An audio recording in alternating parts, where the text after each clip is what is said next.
Okay. Hello, darlings. This is something I just saw on Twitter, and I have a little bit of time to cover it, so I'm going to cover it real quick. This kind of falls in line with what I was talking about earlier, but more so with cleanses and fasting and things like that. So I'm gonna pull up the article so you guys can see. So the latest celebrity. Okay, I can hear myself. Okay, yeah. So the latest celebrity to join this Ozempic trend is Oprah. I think Kelly Clarkson has done it too. It looks like she has. So let's get into it because I was trying to kind of get a feel for people's reaction because Ozempic has been something I've been hearing about for a very long time now. I love my body. I love my body, but my Saturn return is coming up. I'm still fairly very young in my 20s, but I will not be in my 20s forever. You see what I'm saying? And from what I've heard, Ozempic is supposed to be for pre-diabetic or diabetic patients. And from what I've collected so far, it's supposed to be prescribed. Now, the streets are talking, and there are some people saying how you don't necessarily have to have a prescription, or but there's either paying with cash or other scapegoat methods. Apparently, there's ways to get around it, which I have no idea, how that's possible. But uh, I've been seeing this trend for quite some time. So I'm actually gonna pull up some pictures of other celebrities who've been on Ozempic, and we're gonna kind of look into Oprah has admitted, and she's an Aquarius. She likes bread.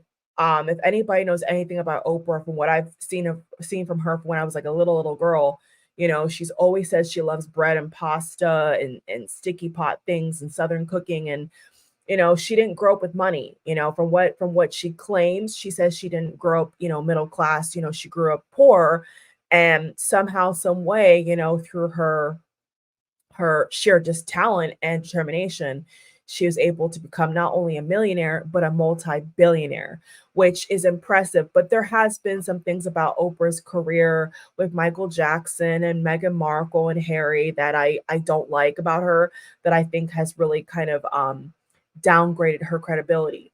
I think there's certain things she's done over the years, that I don't think was necessary to cover, like the Neverland thing and Meghan and Harry thing. I don't think she should have ever crossed that line.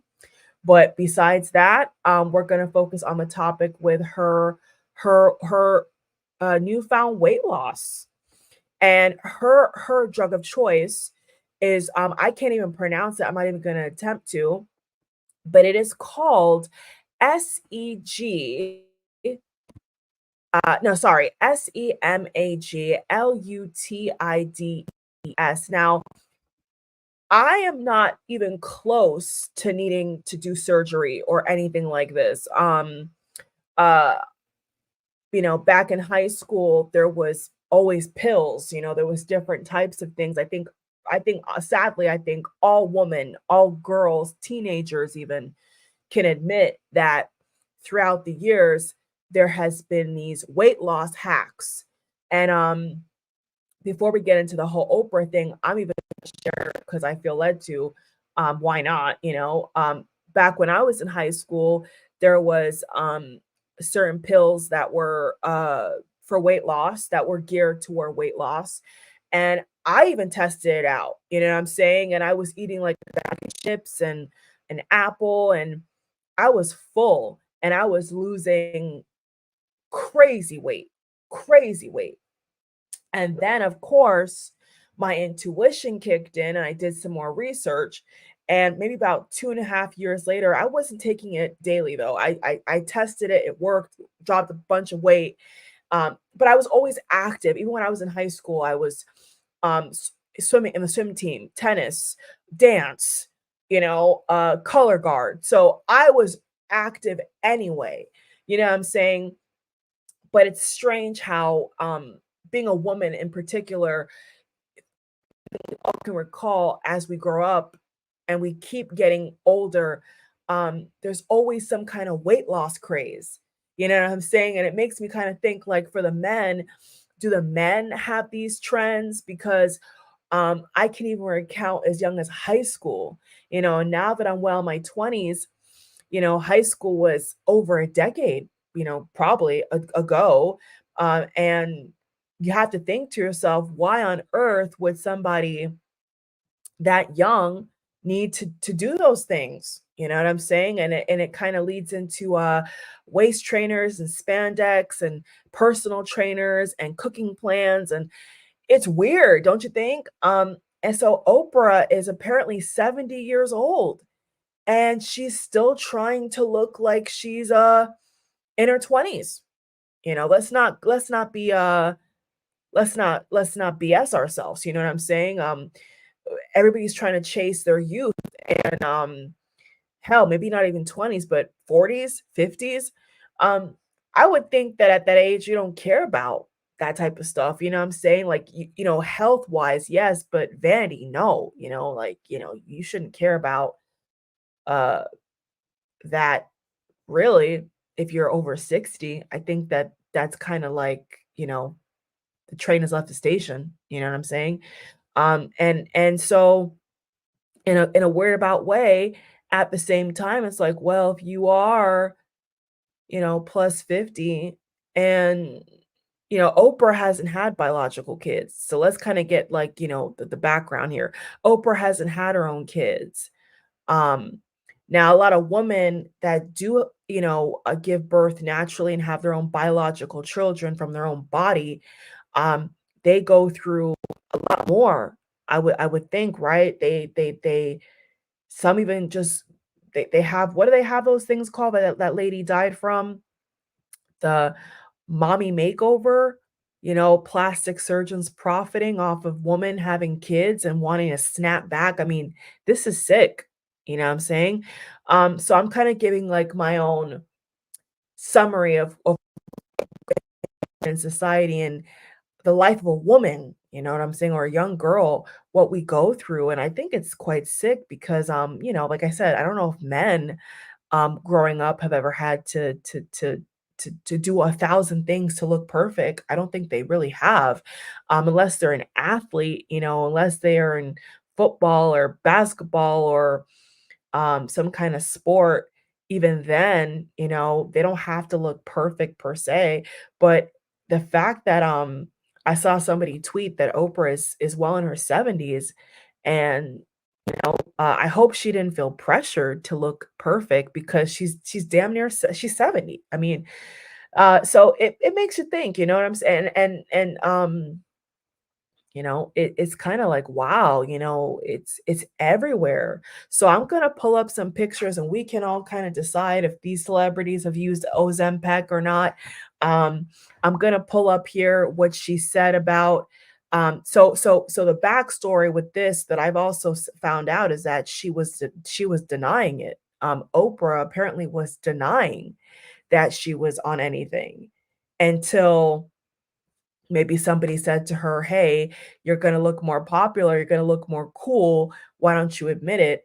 And apparently she has, admitted it, because I was looking at the comments and people said that she denied it. She was denying the weight loss, she was denying that she was on anything, and then all of a sudden now she's saying it's a gift.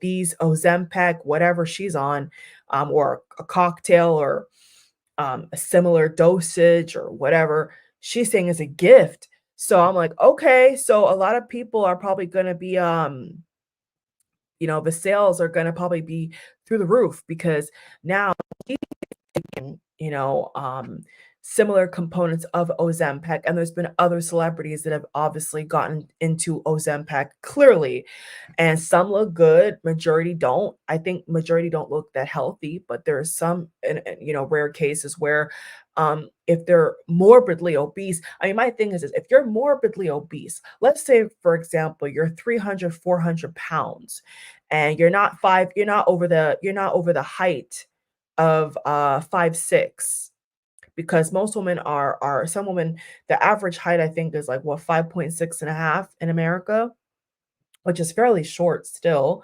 Some women are 5'4", you know what I'm saying? I am 5'8" and a half, and, of recent, I feel like I'm actually 5'9", because when I wear certain shoes, I've noticed that I've gotten taller.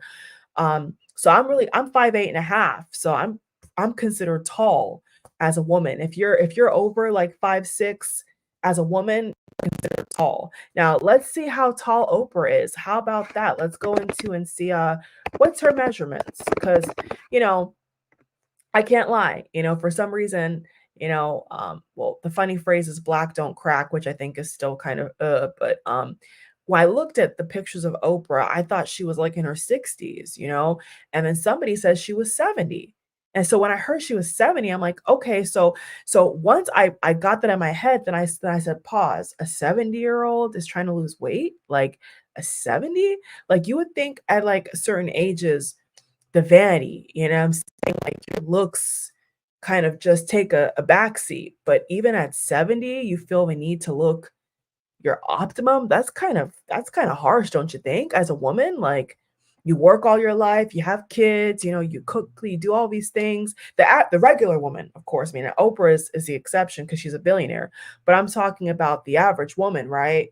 They're doing a million and one things, wearing a million and one hats, and I'm saying you would think that past a certain age, that shouldn't really matter. I'm saying, like when I'm in my 60s, 70s, I'm not gonna be thinking about wearing a bikini. Like it'd be cool to wear one still, but we're not in our 20s, we're not in our 30s, we're not even in our 40s. Like, isn't that like what I'm saying? If so, what does that say about the culture and society that women well in their 70s um feel the need to still be perfect, you know? Why did this freeze? One second, guys.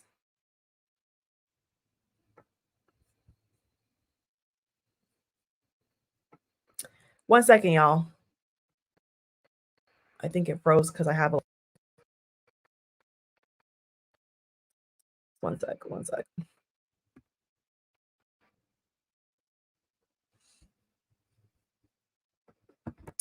Let me get some air on it. Yeah.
Okay, I'm back, y'all. Sorry about that. I apologize. I will have to edit that out. Like I told you guys, sometimes it freezes if there's too many tabs or too many things going on. My MacBook Pro I use for basically everything. So maybe I'll have to look into how to get the performance better, because sometimes when I do go live, or if there's like over a certain amount of people in the room, I guess, or whatever, sometimes it tends to freeze sometimes. So I don't know why. Anyway, we're back. So yeah, so my thing is this, like if you're over 300 pounds or you're over 400 pounds, I can understand, the need to feel like pressured or scared to have to be healthy.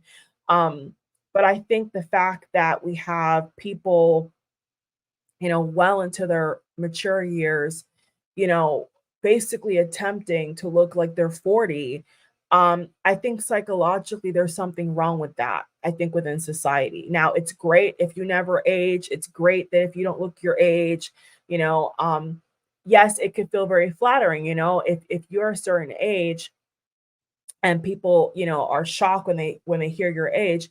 Of course it's flattering, but I think like on a soul level, on a personal level, um it shouldn't be an insult if somebody is, a certain age and looks their age and is not all padded up and looks flawless.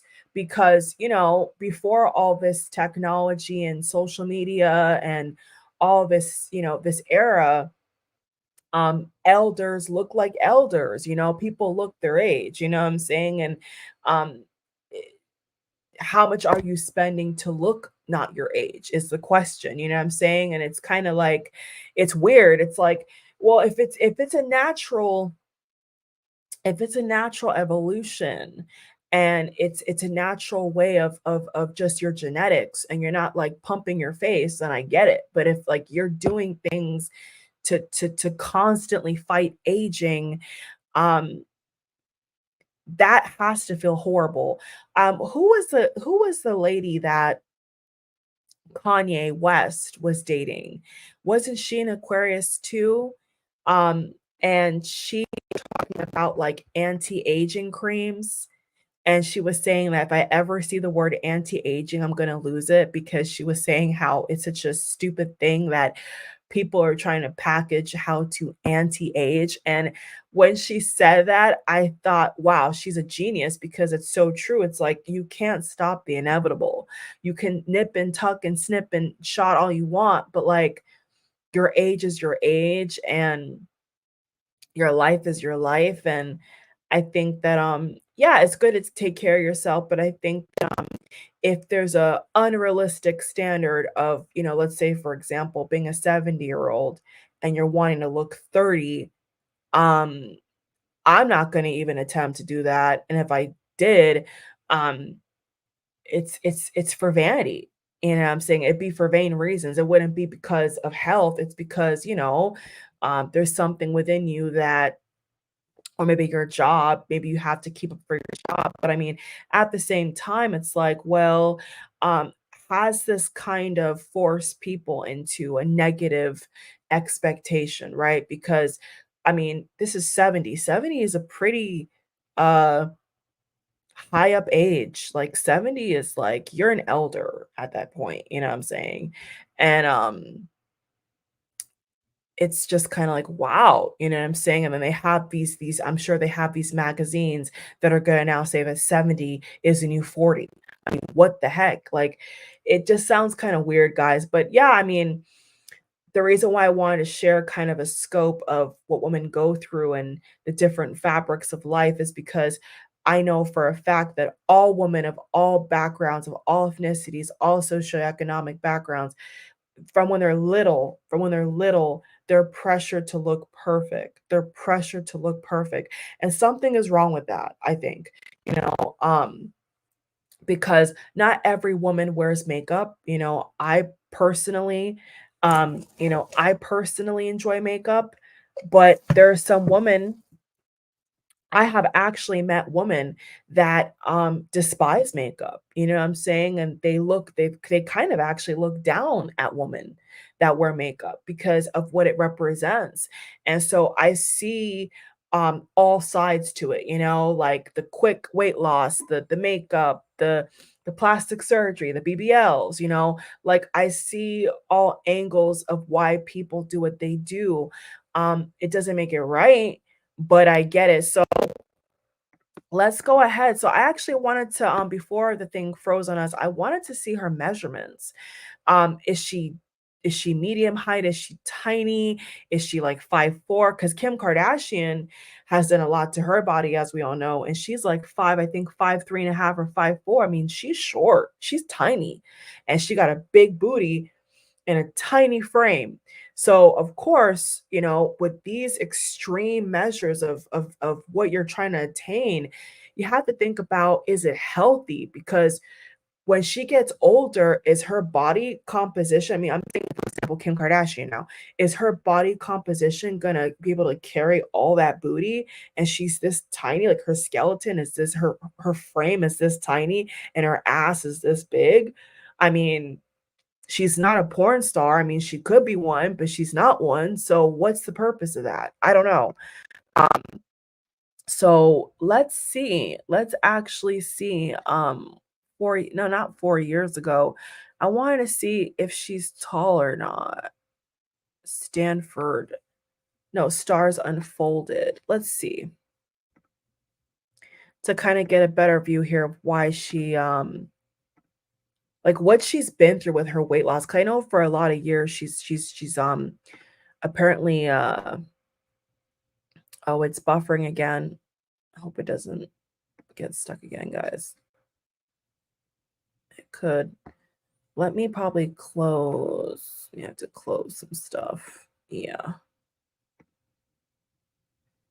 Okay, here we go. So this says she is what? 5'6.5". What did I tell you guys?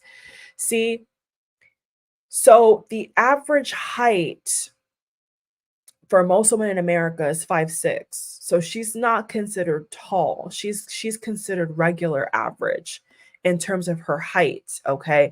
Now, so how much did she weigh? Why she did this? 63. As of 2017, yeah, she's now 70 is what I saw. That's what I saw on Twitter. Okay, I'm gonna stop sharing that. I need to be careful because it's buffering again. Why? I don't know why it's buffering. Let me kind of lift up my laptop here. Make sure there's some air going underneath so we don't have to stop again. 1 second. Okay, I have a book. Yeah, you know. And I like the point that I made earlier about, you know, these people marketing to new moms, you know, mommy makeovers. And we're seeing countless celebrities, countless women die because they're trying to achieve, you know, this perfection that doesn't exist. And of course, if they have a lover or they have a partner, their partner will say, "Oh, I never encouraged that." And then the woman will say, "Well, yes, you did encourage that. Yes, you did encourage me to look perfect. And I felt pressured to look like how I was before I had children." So there's always this excuse, you know what I'm saying, of why people do what they do. And if it's healthy, is it not healthy? So I wanted to look into what celebrities have taken Ozempic and things similar to Ozempic, and why are they doing it? You know, what is all this craze about? Because I'm curious myself, you know. Wow, this guy got skinny. Oh my God. So let me just, I think they said Elon Musk. I mean, want to toss in a guy in the discussion. Apparently, Elon Musk, I think, took Ozempic too. Let me see if this is okay because you know YouTube is very sensitive, so you can't have certain pictures, you can't do certain things. Let me open this and see if this is YouTube friendly. Let's see. The weight loss trend. Oh, Khloe Kardashian. Was she on Ozempic too? They have her as a front picture. Let's see. Oh my God. Like I said, some of them don't look right. Others look okay. They look, I mean, obviously through eating right and working out, you would prefer to lose the weight, right? But if that takes too long, if you got the coin, some people they do tend to take shortcuts. And it's you guys be the judge. You think it's right or wrong. It's going to be a personal preference. Let's see if there's any pictures with this. Let's see. This is an article. I'm going to pull this up right here. Share screen. Let's see what celebrities have taken Ozempic since this thing has gone crazy at this point. Let's see, guys. So here's an article. This was of this year in August. My God. Chelsea Handler, Kyle Richards, more celebrities who've spoken about the Ozempic weight loss trend. What the hell is going on? Okay, let's see. It's a lot of them. God, Khloe looks so my God. Let's see.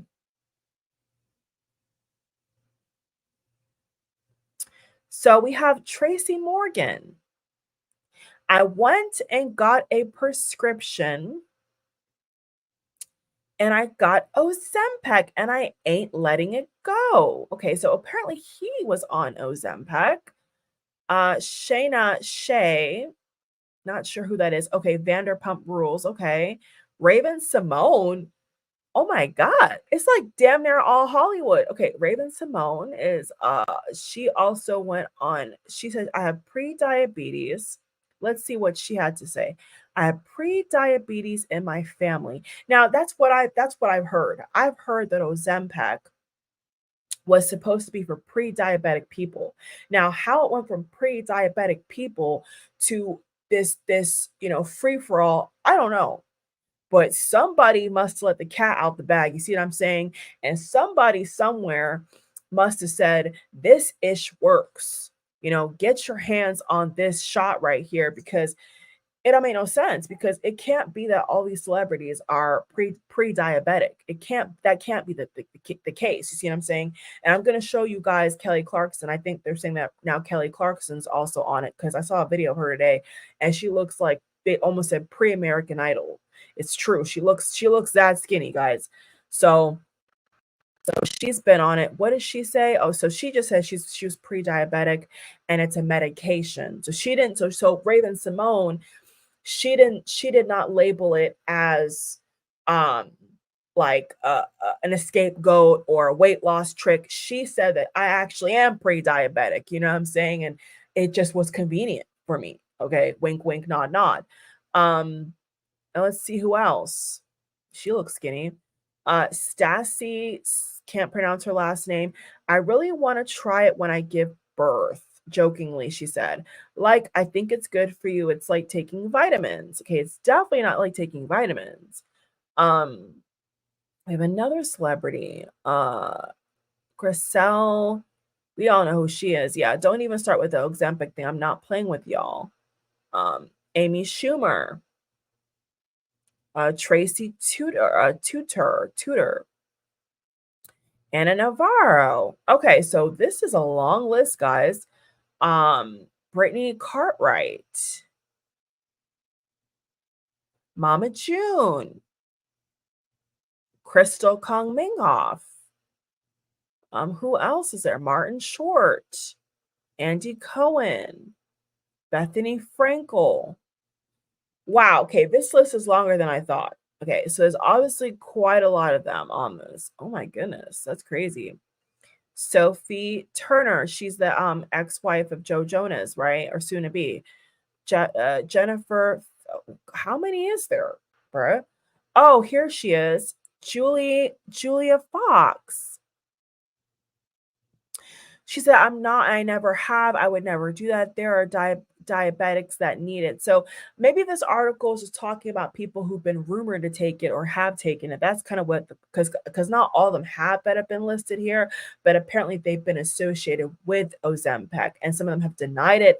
Others have said that they used it for medical reasons. So they all have these different sort of outlandish explanations as to If they have it, they haven't. But that's her name. Yeah, Julia Fox. She was the same. She's an ex-girlfriend of Kanye West. She's the same lady I was just talking about, where she said that she was offended by anti-aging creams. And I had to agree. You know, whenever you see anti-aging on a package, it's a red flag because you know, no one's anti-age anything, you know what I'm saying? But they're marketing it like, you know, it's like it's a bad thing. And you know, I'm sure she probably does stuff for herself too. I mean, come on. I mean, as an actress, I'm pretty sure she uses facial creams. I mean, I'm almost certain.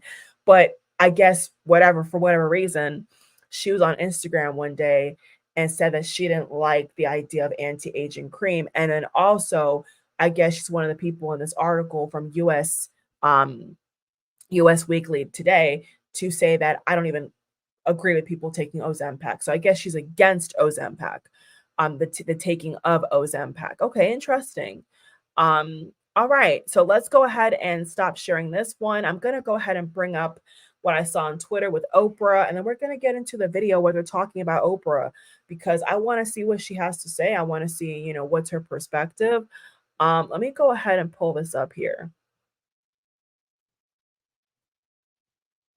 Here we go. All right, let's see what she had to say, guys. One second, let me go ahead and take this out of the frame and kind of, yeah, there we go.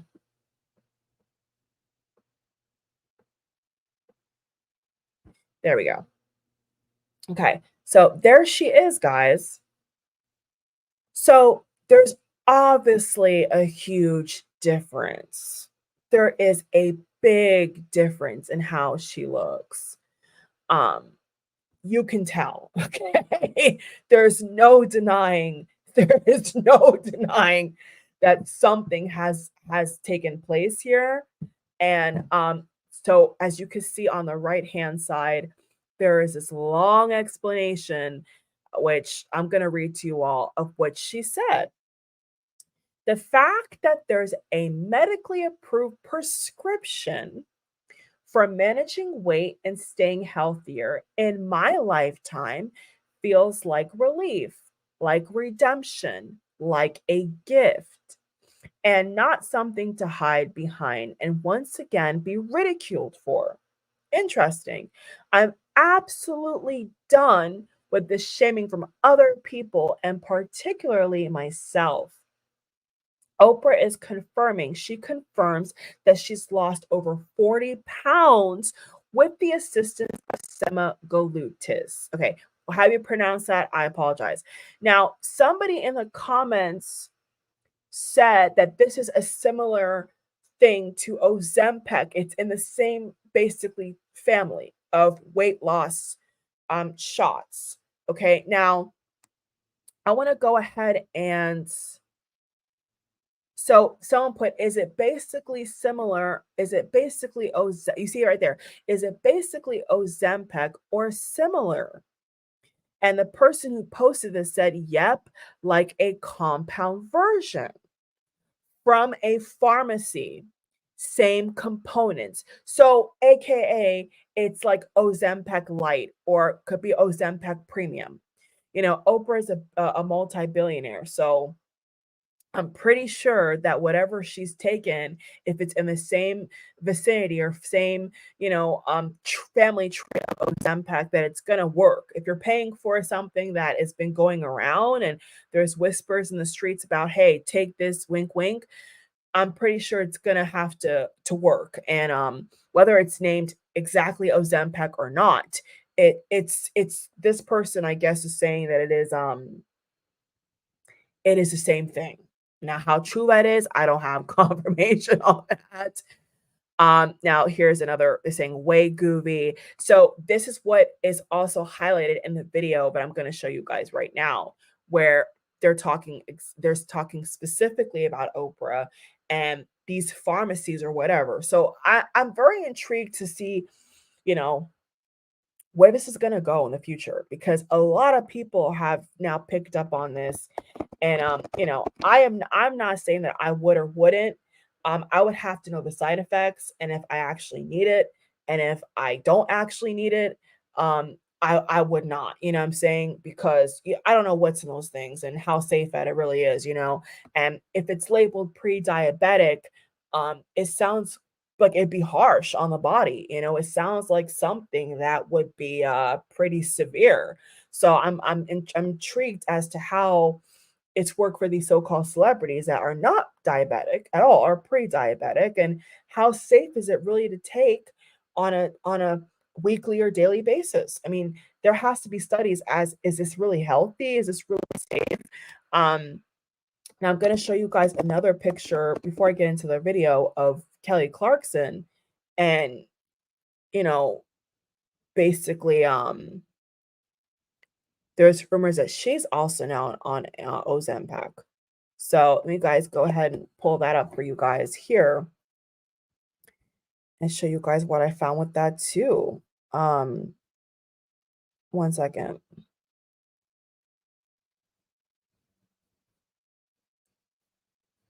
So me personally, I'm all for doing what's healthy, is what I'm saying. Um, I think that it's more geared towards, I would think, people who are like obese, you know what I'm saying?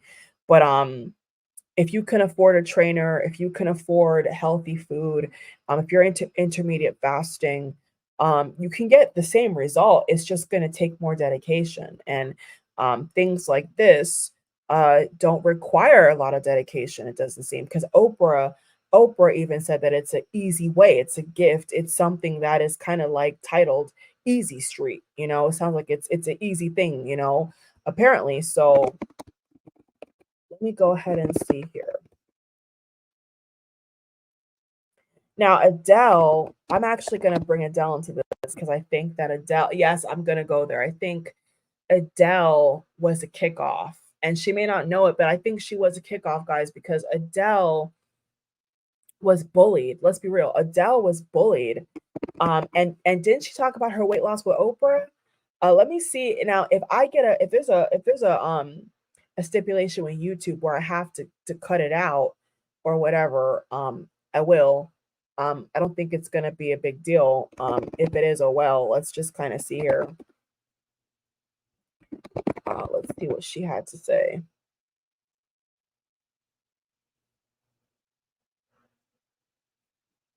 Let me see if this is the same video. One second, y'all. Let me see if this is safe to play before I play it. So I don't have to go back and edit all this stuff. Let's see. One sec. In the meantime, I'm gonna actually pull up Kelly's Ozempic thing. Yeah, here it is. Here it is, guys. Okay, so that's while that's loading, let me pull up this and show you guys the Kelly Clarkson thing. Now, people are saying that she is on Ozempic, right? Okay, so there she is. There she is. Oh, Kelly with the Ozempic. Now, clearly she looks like back to her American Idol. I mean, for sure. For sure, for sure. And I don't think she's confirmed or denied it yet, but everybody, I mean, everybody was saying that she is on Ozempic. And you could tell by the neckline, the jaw, and her face is ridiculously smaller. Now, there's no way with her show that she would have gone into surgery or plastic surgery and, you know, done her jaw. That's not possible. She most likely lost, which you could tell she lost a lot of weight. And when she lost a lot, that's what's given her a smaller frame, smaller jawlines. You know, it's, you know, you could tell a difference. Okay. So that was the example I wanted to show. This was like within a couple of weeks, she went from like probably a size, I'm not going to say what size, she went from a size that she, you know, probably like a size 8 now, probably 8'6", which is a huge change, guys.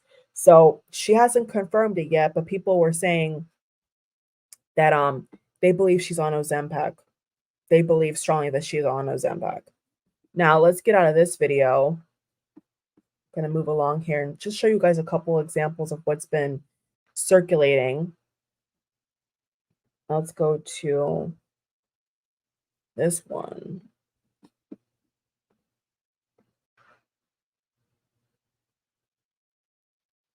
I actually wanted to play the discussion between Adele and Oprah with her weight loss because I think Adele really kicked off something that maybe she wasn't aware of, in my opinion. I don't think she was really aware that, she was kind of like the spokesperson for, you know, that body shape and to be accepting of it. And I think sadly with a lot of different celebrities is like once they're the face of a certain body, like Lizzo, for example. I feel like Lizzo is beautiful, but God forbid you have to think if Lizzo became like Adele and dropped 100 plus pounds, they're going to say that she was, they're gonna call her names. You know that. You know that. We all know that. And she's not gonna no longer be the person of, accepting and body positivity. They're gonna now call her skinny queen and yes queen and you know, skinny and and beautiful. Whereas before, you see what I'm saying? So it's a very, very hard road to walk, I think, if you come from being 300 to 120. That is like two different people. You know what I'm saying? Um, and Lizzo, I think Lizzo has been losing weight, steadily losing weight as well. And she does look much smaller these days too. Now, when if she's on Ozempic, let's see, this is the Hollywood Access. I don't want to see that. I want to see something else. One second. Let me see what I want to play, guys. There's a lot of different pictures here.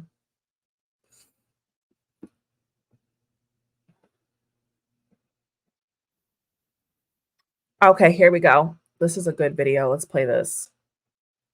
This is them covering how she denied it, and then now she's like backpedaling. Drugs. Oprah sparked speculation that she had taken a drug like Ozempic when she appeared at the Color Purple premiere looking slim. Now, back in September, and here's where all the controversy comes in, Oprah said she wrestled with the idea of using a drug, but refused calling it the easy way out. But now, Oprah tells People magazine she has added weight loss medication to her regime as a maintenance tool. Now, just a couple months ago, she said it was the easy way out. We covered the story. What do you think now? And what do you think changed her mind? I don't know what changed her mind, but it certainly seems like an effective way for people to go. I think it's interesting because everybody weighs in on this topic, whether they are actually affected by it or not. And I do think it's a very personal choice. However, if you are monetizing in any way or going on to like social media and claiming that it's from one thing and it's really from another thing, then you're kind of being deceptive. That being said, we've seen so many different people share their journeys on these weight loss drugs, and a lot of people are actually implementing diet and exercise into the routine. So does that negate the work that they're putting in at the gym or the discipline that they have to have now in the kitchen if they're also using this tool? Right. And just so you know, Oprah said she felt she needed the drug as a tool, just as you said, to manage not yo-yoing so much. As we all know, Oprah's been really honest about her weight journey, and she's yo-yoed a lot. If you can, let's take a look. This is her current before and after. And then Tori, I know you're referring to probably, we've seen it over the last 5 decades, but there's one particular video that I think we all remember of her. Let me go back and show you guys that. That was a crazy difference. Now, I like this video. I'm actually going to thumbs this up. This is a great, this is 6-minute video. This is a great summary. Thank you to whoever was the host of this, because they really broke down what I've been seeing kind of titter tatter on Twitter, and they're kind of bringing it into a summary, a nice summary for us all. And yeah, like I'm glad she brought that up, because what I brought up is, okay, well, is that going to now affect what you do in the gym, right? And how you eat? Because if you're taking Ozempic, or you're getting a BBL, or you're getting lipo, or whatever the heck else you're getting out here, and you're eating nothing but pizza and chips and French fries, how is that supposed to help you?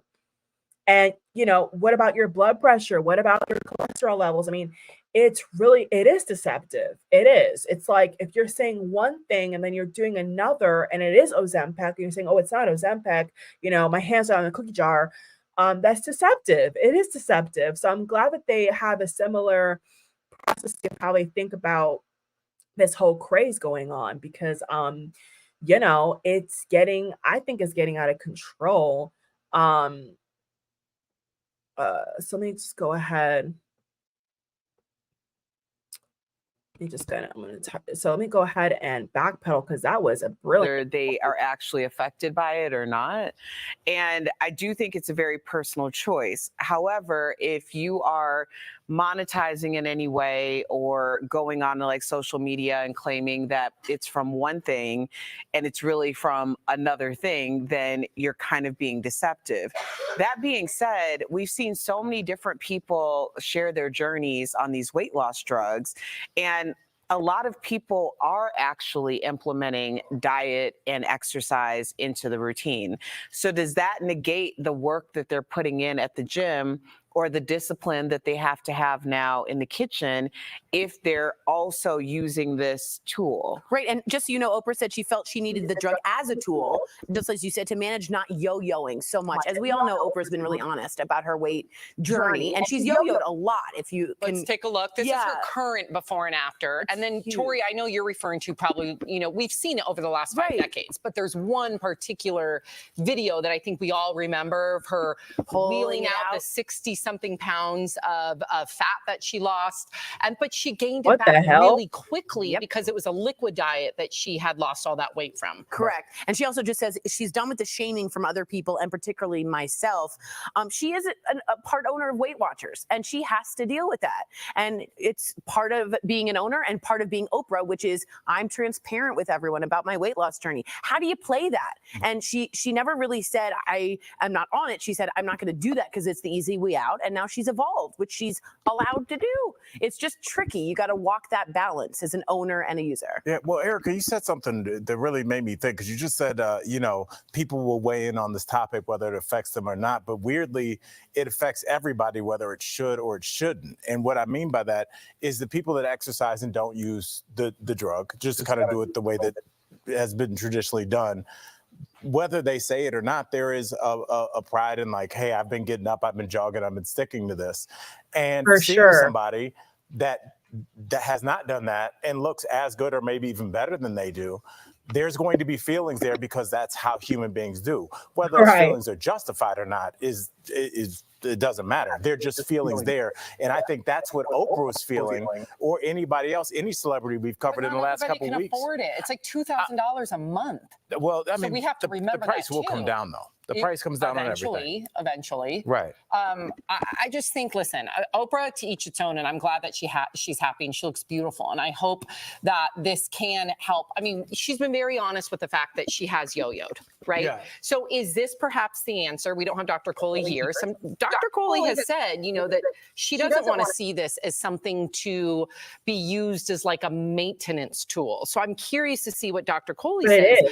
But if this can help the whole yo-yo effect, which can't be healthy for your body either, maybe this is a good thing. I don't know. I think Oprah has some sort of obligation to tell the truth because people have been following her weight loss journey for so long, and she's been helping so many women. I don't know if there's shame behind this about using the drug or wanting to do it on your own. I don't think there's any shame to getting a kickstart into weight loss or wanting to counteract that yo-yo effect. I really think what Tori brought up is the reason why she wasn't transparent. If she has her hands in Weight Watchers and she's saying that's how I lost that, she can't say it was from Weight Watchers when really it was Ozempic or another drug that she used. So I think her hands were tied at the moment. And now she's coming forward and saying, hey, this is really how I lost it. And maybe Ozempic and Weight Watchers come together to do habits plus Ozempic. That's interesting. Like, why not make it a double thing? I saw an interview with the CEO, and that's what she was saying. She was saying that they can be used in conjunction with each other, which I thought was interesting because I was wondering how these Nutrisystem Weight Watchers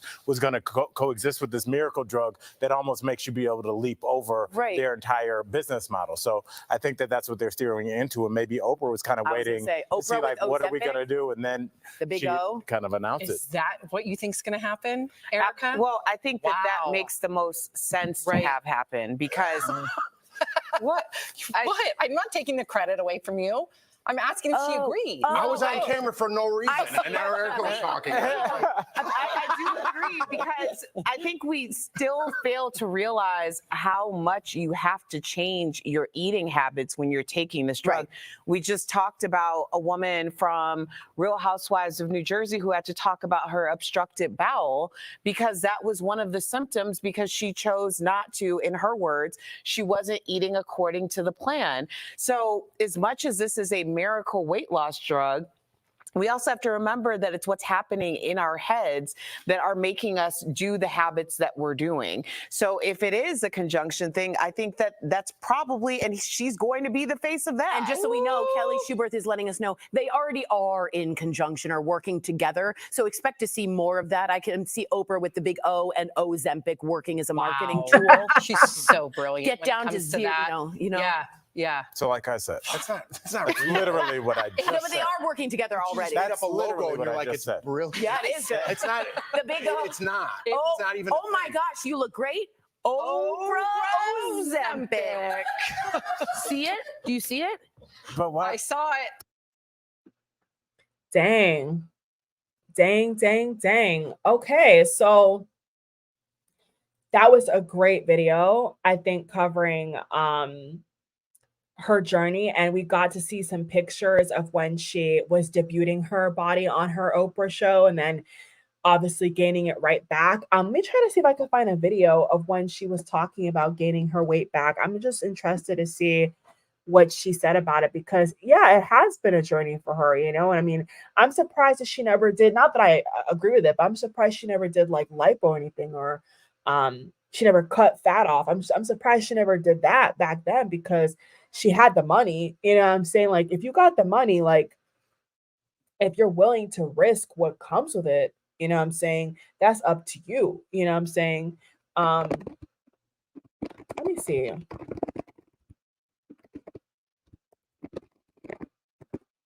And I have this other Kelly Osbourne video. More physical and spiritual burden.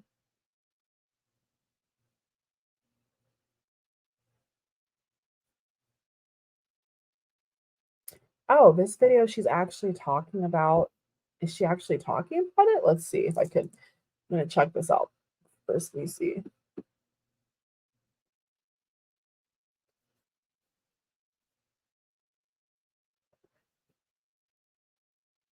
Let's see. I'm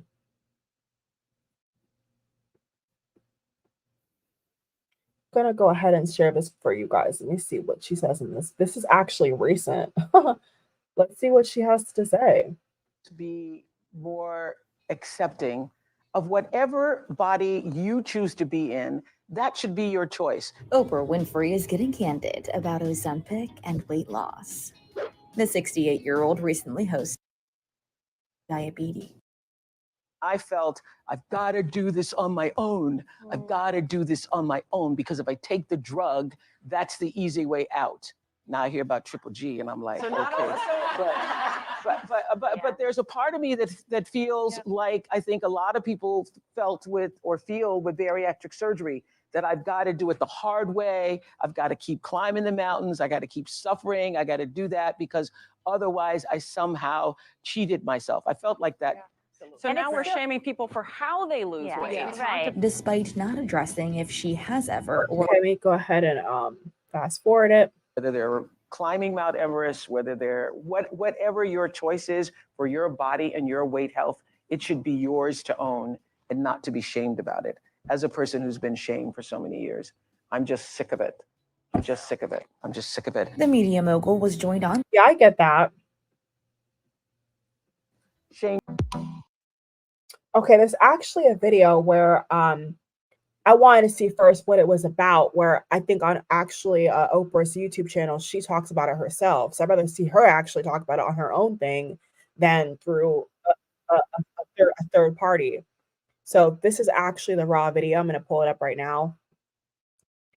This is really interesting for me to see how people have shifted over the years from, the BBL culture to Ozempic, And there's always something else is what is making me go, huh, is it this big of a deal? It's like, wow, okay.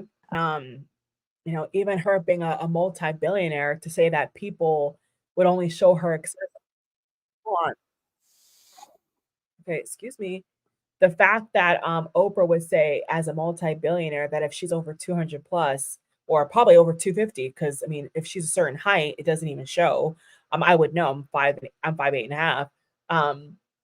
She said that they would only show her accessories because I'm like, what the hell? Surely they make dresses for oversized 6 or 8. I mean, they do. But I get what she's trying to say. What she's saying is that if she's a certain size, maybe she feels some kind of way. Maybe she feels like when she goes to a high-end boutique, they're only catering to size 0, which is very common. I mean, I've worked in certain designer stores and, size, I mean, really, Celine, stop, baby. My dog. Sorry, guys. 1 second.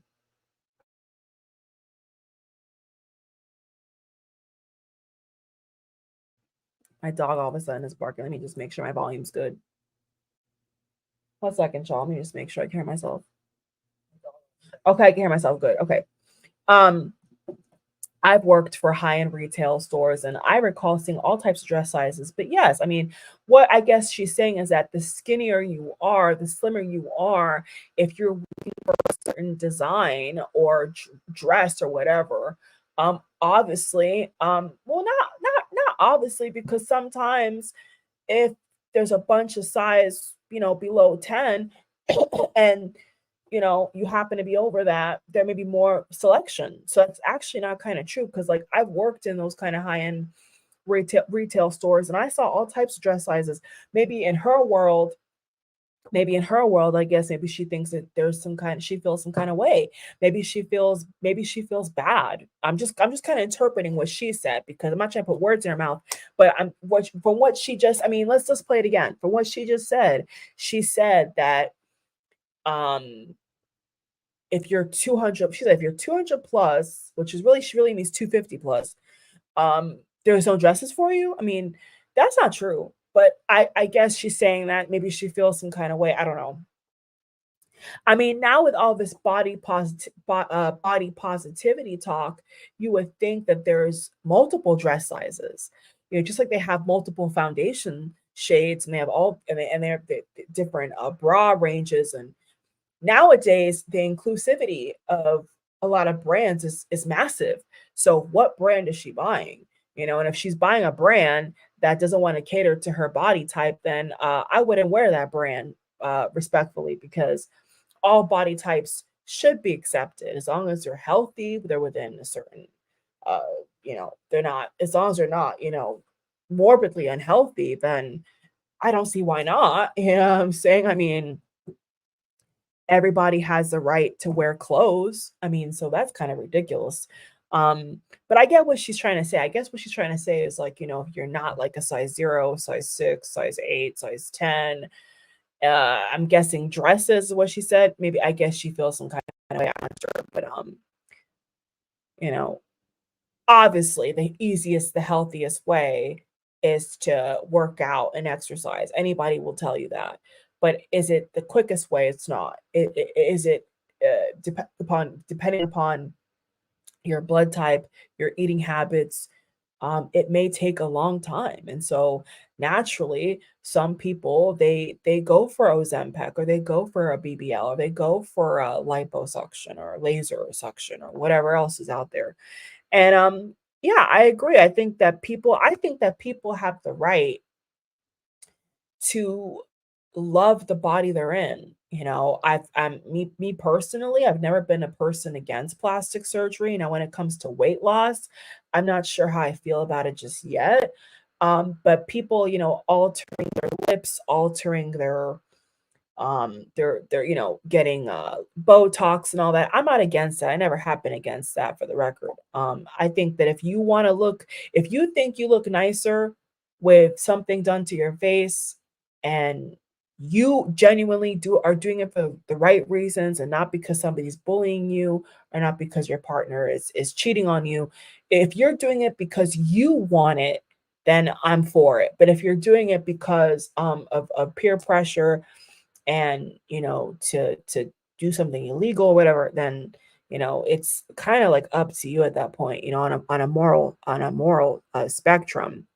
And that kind of reminds me of what Oprah said um, with in regards to Lizzo, because I think that Lizzo and Adele, they are very talented and they're very beautiful people. And I feel like I wonder if Lizzo feels pressured. You know what I'm saying? And it kind of reminds me of a video that went viral of her when she was crying. I think Cardi B, she was shooting a music video and people were bullying her. And so I kind of wanted to play that because I'm trying to draw parallels here, guys, to how intense this is, and how deeply personal this is. I mean, some people all their life feel that way. They feel unhappy, and that's horrible. And so, yeah, of course, if you want to like I said, for yourself, if you feel you need to do for yourself, that's different. But if you feel it's because other people, then it's not genuine. It's you're being bullied. That's not good. And it's not authentic. So I wanted to find that video. I see a like a TikTok or whatever, but I kind of wanted to see.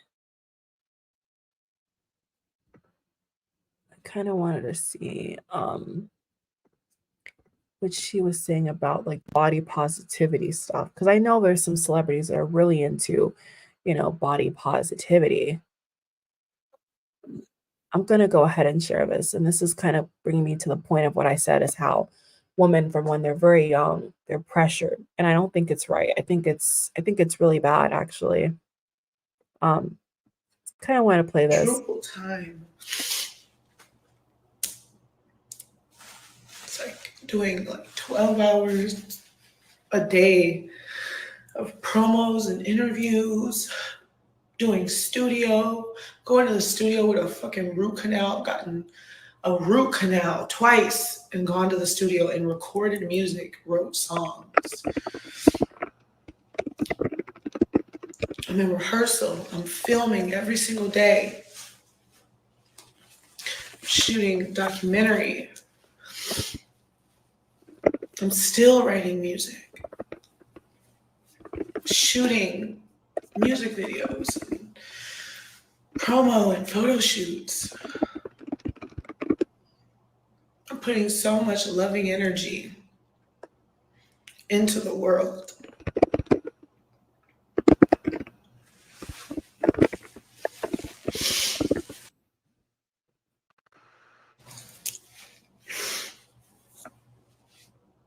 And bro, sometimes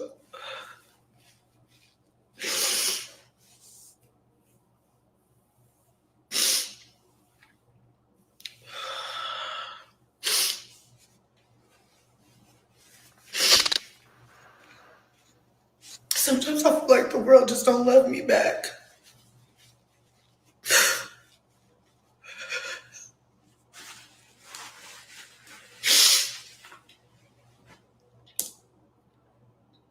It's like it doesn't matter how much positive energy you put into the world, you're still gonna have people who have something mean to say about you.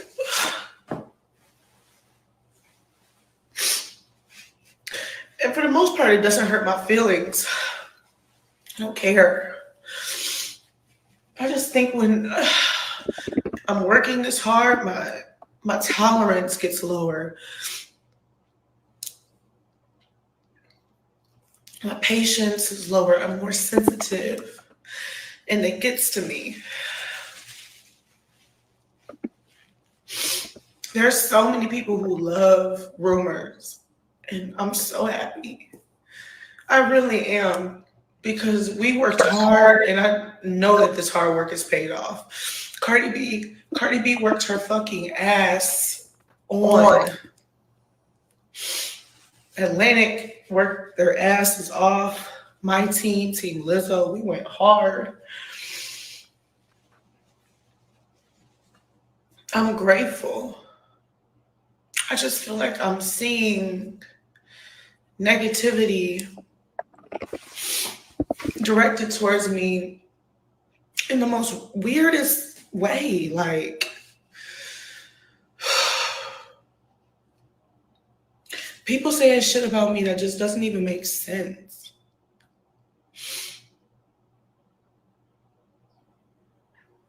It's fat phobic.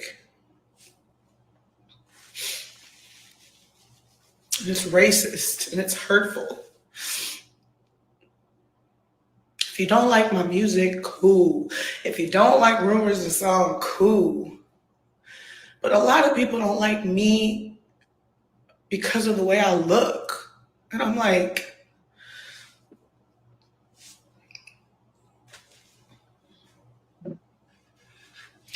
anyways, y'all, I'm just having one of those days where I don't have no time. I don't got no time to chill. I don't got time to see my family. I don't got no fucking friends. All my friends work with me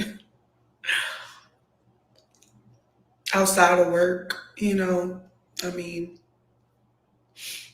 I got like 3 friends outside of work and they don't even live in LA. I think I'm just overwhelmed. I think I've been in shock ever since the song came out. And I've been like, tequila, turn up, and work. And I haven't really been able to sit and just congratulate myself. Like, I did it. I dropped a song. I said everything I wanted to say. I make music that I like, that's important to me.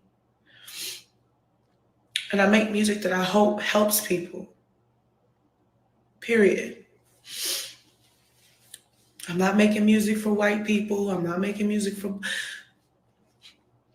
anybody. I'm a Black woman making music. I make Black music, period. I'm not serving anyone but myself. Everyone is invited to a Lizzo show, to a Lizzo song, to this good energy. Everyone's invited.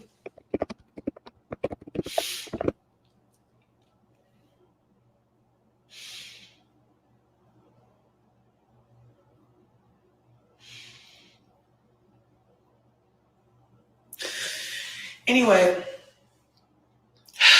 I just want to express my gratitude for everyone who listened to the song, everyone who listened to the song, watched the video, period. Whether you liked it, whether you didn't like it, I'm glad you're here.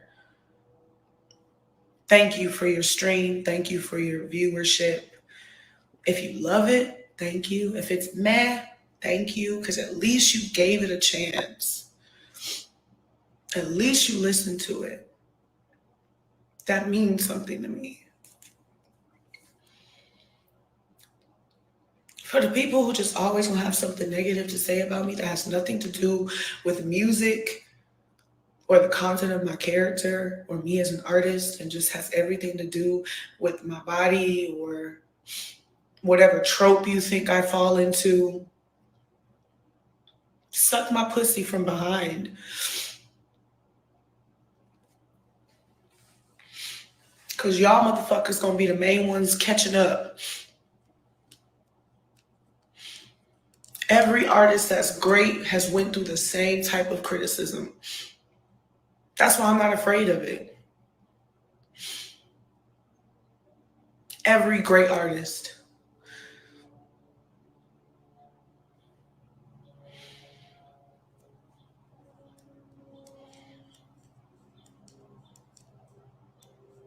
And I know I'm great and I'm happy. But even happy people, you know what I'm saying? I strive for joy every single day. I try to maintain, I reach for joy. That's my goal. But on the way to joy, you get sadness, you get exhaustion, you get anger, you get annoyed, you get tired and insecure. On the road to joy, there's all of these pit stops. And right now, I'm just over it. I'm only going to focus on positive comments from here on out. I don't have time for your negativity, your internalized self-hatred that you project onto me with your racism and your fat phobia. I don't have time for it.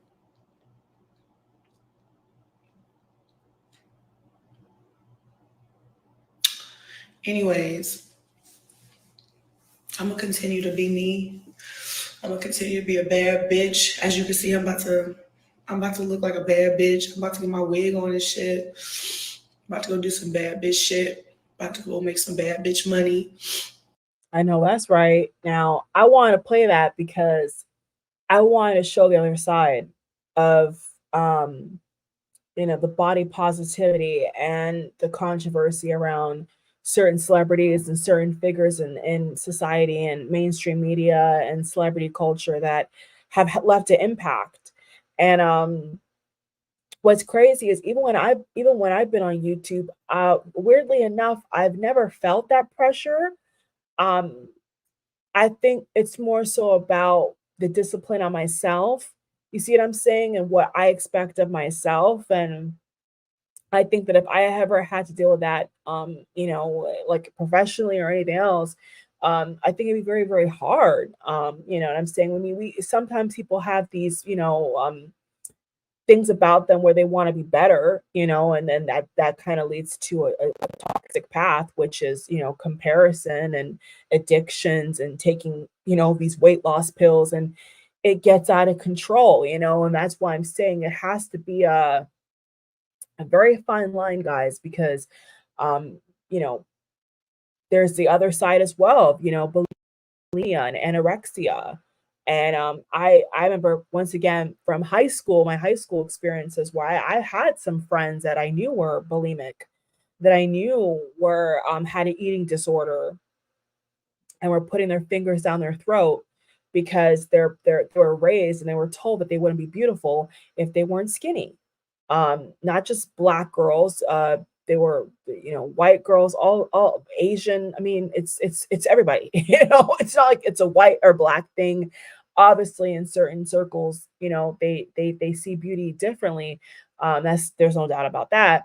But in general, women in general, from all different cultures, all different walks of life, um, in some way or another, I'm telling you, if there's a guy watching out here now, we've all got it. We've all been told, in some way, shape, or form, if you're not like this, you're not attractive, you're not beautiful. And this is why we have women that are 70, and once again, Oprah is 70, um, I didn't think that even a 70-year-old would even care about something like that. So I am still shocked. I know we're in the era of social media and all this bullshit, but I'm personally disgusted because I feel like, you know, um should that not matter? You know what I'm saying? At a certain age, if you've lived a long life, you're still trying to do things and have to do things that people half your age do. That's a bit crazy, don't you think? Um, so I wanted to share a different perspective on, the bullying and the peer pressure that not just celebrities get, but women in general get. And like I said, if I ever had to deal with that, I wouldn't like it. If I was, if I was a celebrity in that way and I was being made fun of and all types of stuff, that would be hard. I really wouldn't know um where to turn, what to do, because I think it has to come from self-love. I stand on that. If you love yourself, no matter what you look like, and you're happy and you're able body, well, that's all that matters. You know what I'm saying? But if you are not happy with yourself, if you're not happy with yourself, then it's quite different. Then there's obviously some changes that have to be made. You know what I'm saying? But there is people that are not, you know, the perfect this and the perfect that, and they're not bothered by that. You know what I'm saying? Some are, some are not. It's kind of like a freak of nature kind of thing. You know, it's a very touchy thing. And so now I also wanted to bring in Adele because I think Adele, and people don't believe, people may not catch that, but I think Adele has a big part to play because, like I said, when Adele was hitting number ones and she was I never heard anybody say that Adele was ugly. I never heard that. You see what I'm saying? People, I heard they were calling her, you know, animal names and that she's this and she's that, but I never heard people say that she was ugly. And then, you know, overnight she lost like so much weight. You know what I'm saying? And so here we have a clip from Joe Rogan. Now, I don't know if he, you know, or against of her weight loss. We're going to see in the clip. And if I disagree, and I'll comment to what he said and his guest said. But, you know, every now and then you see these certain celebrities, even like Khloe Kardashian at one point was one of them, and she got uber skinny. Actually, pull a picture of Khloe, and there was, you know, people always for some reason picked at Khloe Kardashian. I don't know why, but they always picked at her. And she was always beautiful. I never understood it when she was you know, when she in the earlier days of the Kardashian show, when she was with Courtney and they were fighting Kim, she never looked fat to me. She never looked fat. And then for some reason, whenever she talks about her body, she's always saying, "Oh, I was the fat sister," and I was, but that's never what she was. So I was confused, like, what the heck? Like, she looked normal to me. So I don't know. You know what I'm saying? I don't know. But I have a couple other videos here. So that's one of the things I wanted to definitely bring up because it does hurt people's feelings, you know. And as long as you love yourself, don't pay nobody no mind. You see what I'm saying? No matter what size you are, as long as you're happy with yourself, nobody's opinion about you matters. That's just the bottom line. Now I want to see let's get some before and after. I wonder if Khloe talked about her weight loss. Let's see if she has a video about her weight loss on here. I want to see if she talks about what she did with her body. And we all know that Kylie and Kim have got a ton of surgery, so they're really exempt from this conversation. You know, their bodies are not natural, so you know, if your body is just completely fake, I don't really think you have a say. Shuts down claims that she does weight loss injections. So she was also, that's what I thought. So Khloe Kardashian was also under a radar. And that's why her picture was in that article that I showed you guys earlier. For those who just tuned in live, I showed that picture earlier of Khloe was one of the main pictures with Ozempic. I don't know if she knows that, but she's like a spokesperson for Ozempic. Apparently according to that magazine. So maybe she needs to, yeah, I don't know. Let me see what this video is about. Let's see.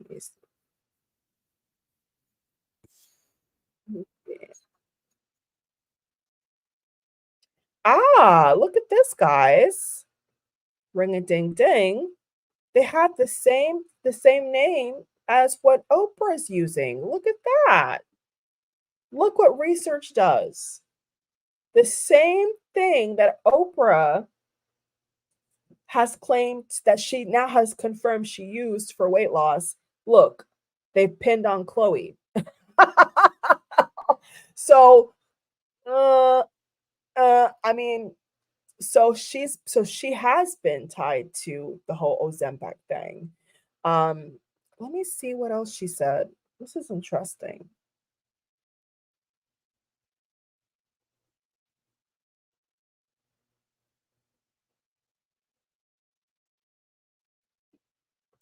Let's hear what she says about this. I'm interested to hear. It's a short clip, then we're going to move on to the next clip. You got some fucking body on why, you. thank you. Oh I my worked God. fucking hard for this You're body. goddamn right you do. I was the fat one, and now Yeah, like you were the one everyone was goofing on, Yeah. and that must have been really bad for you growing up. Well, my entire life, I've always been compared to Courtney and Kim. They've always been hot. And Right. even in your so-called awkward phase, they didn't, I don't feel bad for their awkward phase. You started hitting the gym obsessively, right? Yeah. What kind of workouts were you doing in Dallas? It was a lot of cardio. How long before you got hot? All of a sudden, did you start looking in the mirror at yourself naked and going, Jesus Christ, my stomach's flat, my ass looks really hot? No, at first, like the whole time in Dallas, I was like, what the fuck? All I'm doing is working out and nothing's happening yet. It takes a minute to notice a change. Yes. Like 6 months. You are ripped right now, right? Are you in the best shape of your life? For sure. Yeah. Definitely. I agree. I follow the pictures. You've 90. never had boob job? No, never had a boob job, but I do want a boob job. Don't and get it. everyone says, I know, but I'll tell you why. I looked at you naked, on laying down flat. You know the shot I'm talking about? Okay. with the I looked glitter at that. on me. Yeah, with the glitter on But you. I want, Look like, at your boobs. But I wear push-up bras all the time. Like Yeah. I wear padded bras because I love the cleavage. When I don't wear a bra, I don't have cleavage. I think I will get a boob job for sure, but then I could always remove them. How come I don't see nip? I don't know. They're just not hard. Why are they not hard? You're around me. I know. We'll get them hard. We'll keep moving. If I was a basketball player, you'd probably be hard. They would. Now, do you guys see how quickly she was sexualized? Like, that went from like 0 to 100. Chloe was definitely pressured into that body. She looked perfectly fine. Actually, I wonder if I could get a paparazzi video when she was back in like 2007. She looked perfectly fine. So wow, that was strange. I didn't expect the guy to be attacking her like that. Wasn't that like an invasion of like her private? Like, why would he talk to her like that? But you see, they sexualize these women so quickly because their fantasy, the male gaze, their fantasy of what they think is attractive, when all the while she damn near looks the same. Like all she did was change her hair color and put on some heels.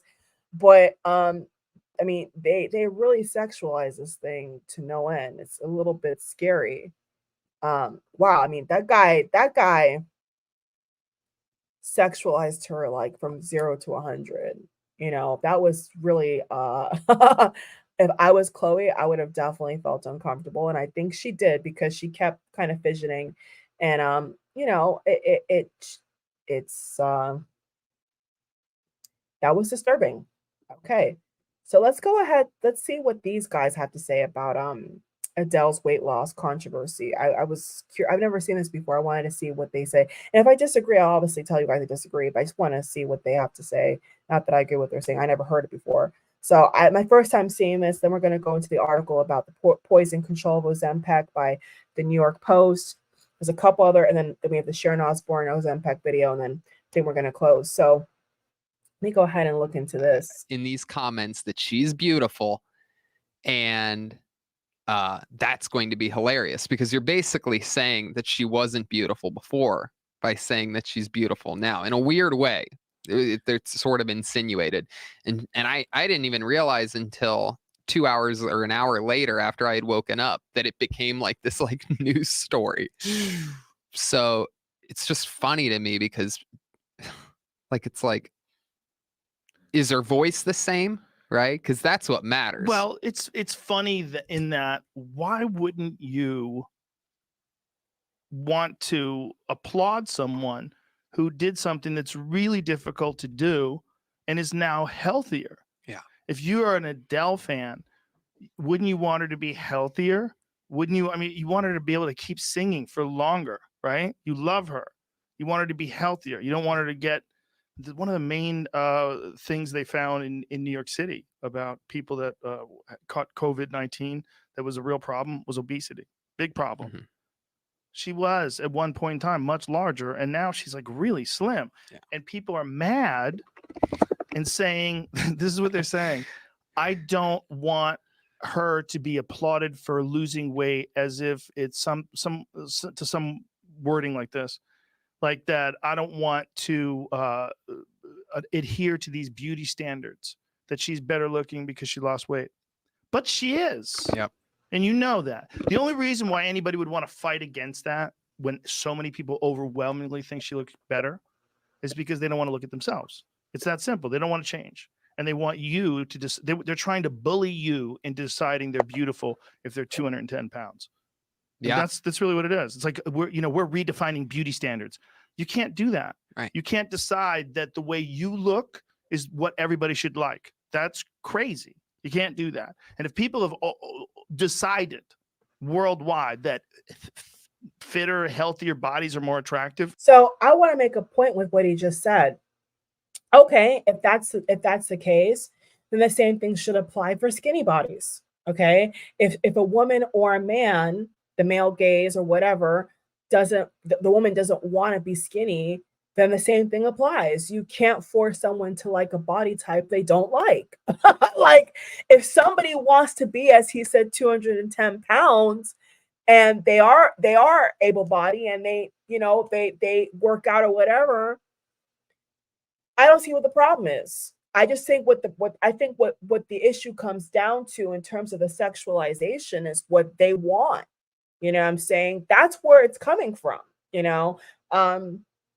majority of these, these certain artists, especially rap girls or dancers or even, stay-at-home moms these are common careers or type of woman that are pressured to look a certain way. And we're not going to deny that, you know what I'm saying? And so with his case in point, I have to agree with one of the points, which is they're saying that they don't want her to get the, well, I don't know who wouldn't want Adele to be praised for that, but in his point, he said, oh, well, if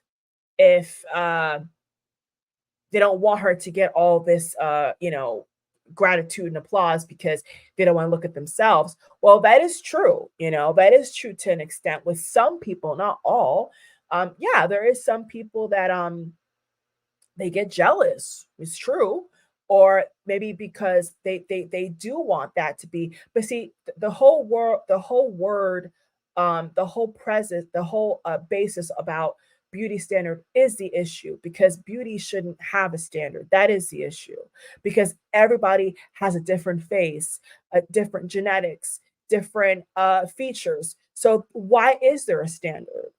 I get the health standard in terms of not being obese. I get that, but I'm saying in terms of a so-called beauty standard, I don't think there should be a beauty standard, because if there's a beauty standard, then not everybody can be curvy, not everybody can be blonde, not everybody can have bronze skin, not everybody can have big lips. So that shouldn't even be a thing. That is the problem. That shouldn't be a thing. And it's social media and magazines and even movies and different types of media that is pushing that to the point where a 70-year-old Oprah thinks that she's not good enough, and maybe thinks that she's being judged in her mind. And like she was saying about, going shopping for a dress and they're only showing her accessories is crazy, because like I said, most brands have extended, they have tried to be more inclusive with different body types. Not everybody's a stick, not everybody's curvy, not everybody got a big butt, not everybody got a flat butt. So to me, it's kind of nonsensical. It's like any brand should have things that cater to different types of people. Nothing about standard. It's just, do you want to sell clothes or not? Do you want to sell makeup or not? So the whole thing about standard, I think, is the issue, is there shouldn't be a standard. Beauty is in the eye of the beholder, which is the person and their romantic partner and their friends and family. And if they think that their partner is ugly, why are they with them? Can someone answer that for me? If you don't like your partner, you're not attracted to your partner, then why are you with them? Why are you trying to change them? Go find what you're looking for. That's just what it is. Yeah. That's what you can't. It's not redefining beauty standards. The beauty standards come from what people are attracted to. Yeah, it's not fair. You're right. It's not fair. A lot of shit in life's not fair. Yep. That's just how it is. Yeah. If you choose, but in case in point, people are attracted to different things. Have you guys ever seen a skinny guy with bigger set girl, love handles on display, full figure, and he's madly in love with her? So Joe, it's more of a male perspective. Guys like different things. Girls like different things. And so we cannot blanket statement, right? And say that all girls like washed abs or all guys like a size 6 or 0. That's not the case. Then the guys will be all trying to marry the same woman. And that's not even legally possible and or health or even sexually possible. It can't be one woman to thousands of men. That's not how the world works. So everybody has their own preference. But once again, setting the preference as abs or setting the preference as just skinny or a size 0 or 6, that's an issue. That should not be a standard, not for guys or for girls. It shouldn't. To stay big, that is your choice. Right. I know it's a difficult choice to try to move your body down and lose weight and get healthy. We already talked about that. We were just talking about it. But you can't say that it's unattractive when someone has a good body, because it is. So if someone has a better body than they used to have, it looks better. So that's what a beauty standard is. This is what people are attracted to when it comes to bodies. They're attracted to fit bodies. That's not a shame. That's not a bad thing. Like the idea that this is somehow or another that's something we need to avoid and putting undue pressure on people, it's nonsense. It looks great. If it's pressure on you because other people look great, well, what do you do with that pressure? Do you decide to be better yourself, take care of yourself better? Do you decide that it's not worth as much to you to worry about what your body looks like and you're more concentrated on maybe art or whatever the fuck else? That's fine too. Yeah. But you can't be mad at people that put a lot of energy in that direction and look better. Right. Because she looks better. It's not a bad thing. And isn't saying that everybody's body is beautiful no matter what, doesn't that make it like worse for the people with ugly faces? You know what I mean? Because like then they're more part of just a smaller group. Like if there's some lady that has like her eyes are on like the side of her head. Well, no, if they're less attractive to themselves or certain individuals, that is fine. Okay. But not everybody can be a model, not everybody can look perfect. So their perspective is like a one size fits all, which is not reality. Like you'll be surprised. Some men think that women only like, big muscles and big calves. And I'm not attracted to that in a man. I don't want a man who looks like King Kong. But then all the magazines and all certain actors out there, they got the big arms and the big legs, and they're superheroes and they're all these different characters in the films, and they're telling women that's what they're telling men. Men are telling men that women want that, and that's not the case. And so that's also an example of a false beauty standard. There shouldn't be a beauty standard. If you're talking about losing weight, you're talking about losing weight. Just that. It is not an equivalence of beauty. It's not. Maybe to a man or whatever, if you're looking at I don't know what you're watching, but it is not synonymous at all. It's not the same. Somebody can be 300 pounds and still look beautiful. Like I have seen it. Like, so they're probably just talking about in terms of physical intimacy, which men tend to do. But once again, there is no standard because every face on a certain kind of prototype body does not look good. There has been some celebrities, for example, that have lost a ton of weight that do not look good.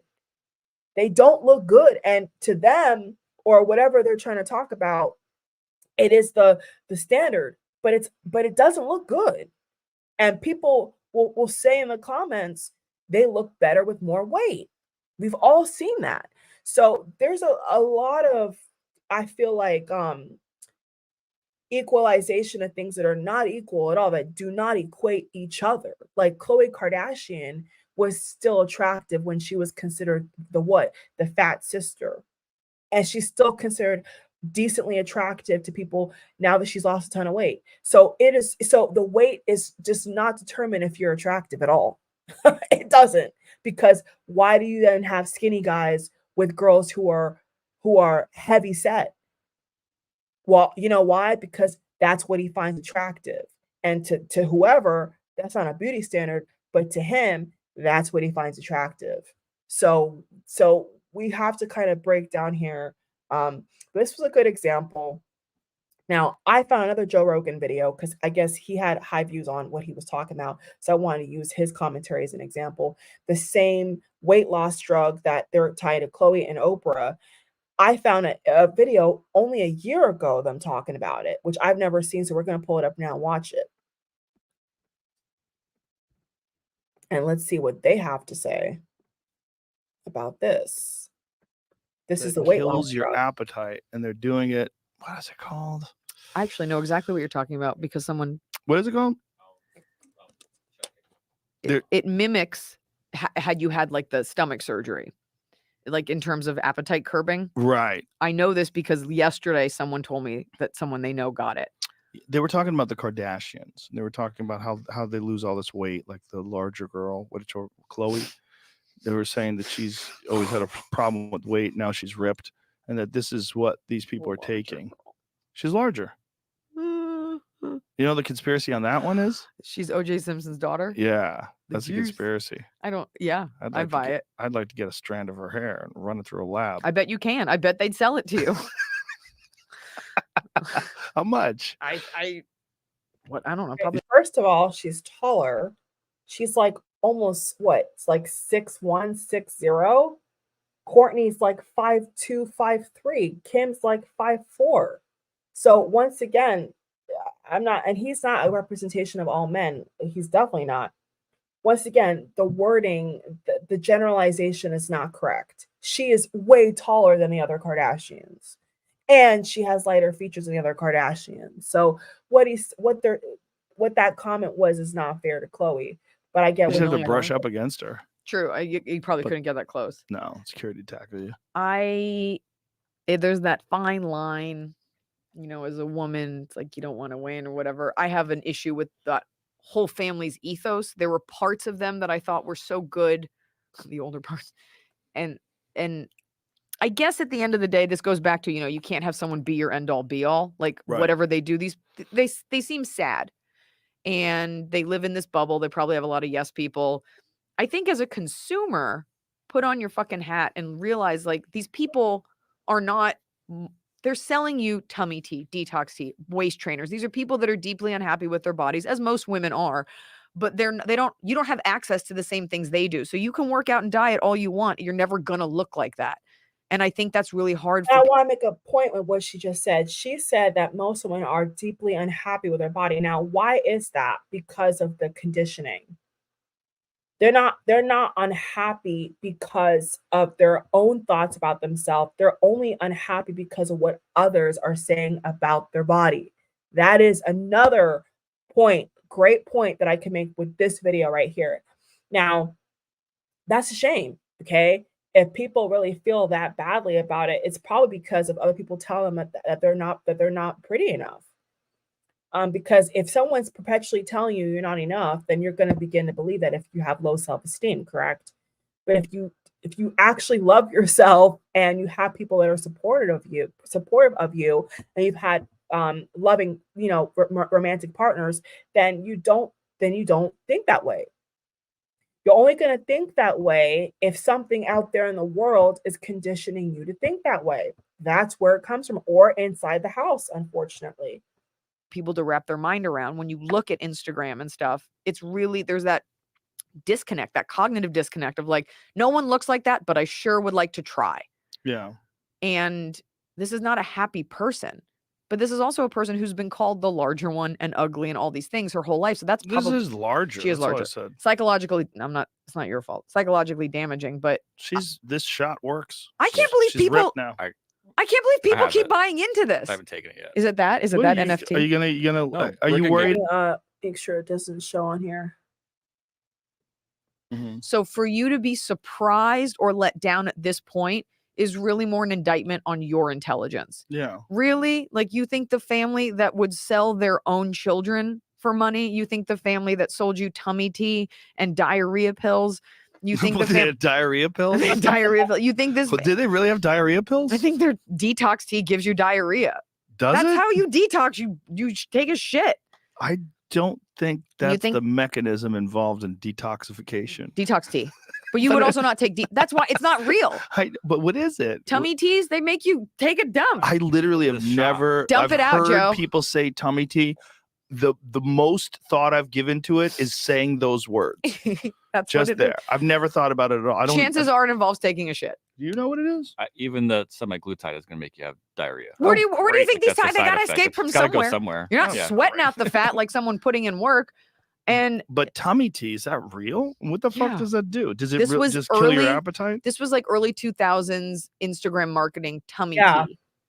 These are like detox teas, and these family hair gummies, everything they push Hair gummies. to make your hair grow. They sell But isn't everything. it collagen? Like hair, it probably actually does help the health of hair. You can take biotin, biotin. you know, but like I take biotin, I'm never gonna have like lustrous pony hair.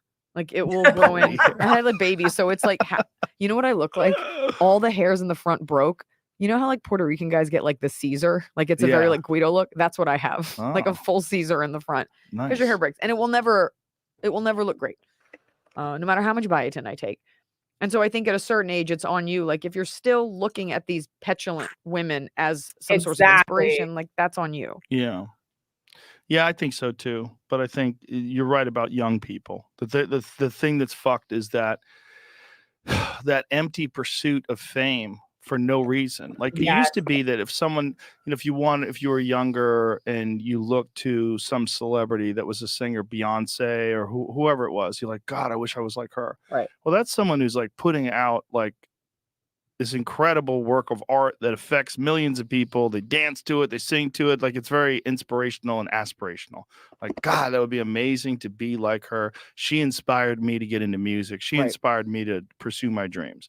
But when the dreams are just like making money and like sticking your ass out and, and just taking these doctored pictures.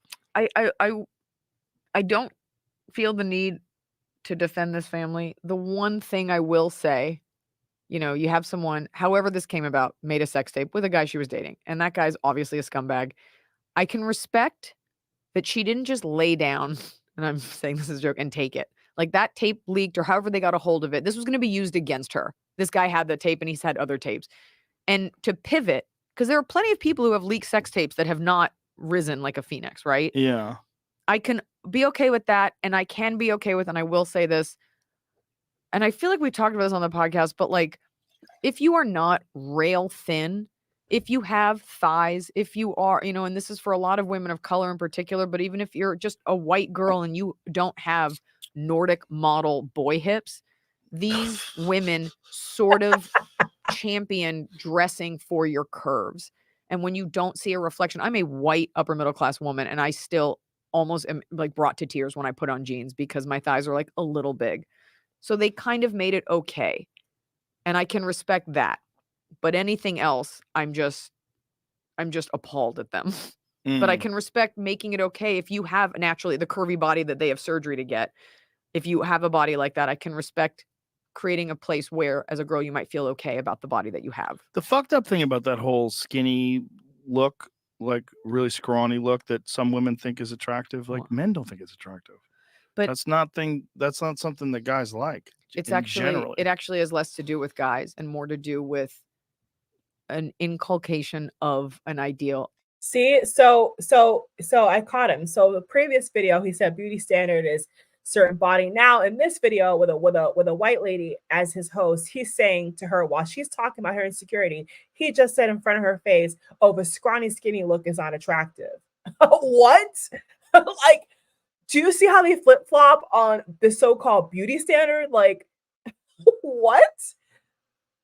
Like, there's no mercy. There's not even any soft launch pad of how he said it. He just said, that's unattractive. You're skinny and scrawny, not attractive. And in the same breath, previous video, oh, if you're skinnier, if you dropped all this, oh yeah, you got it. You got it going on.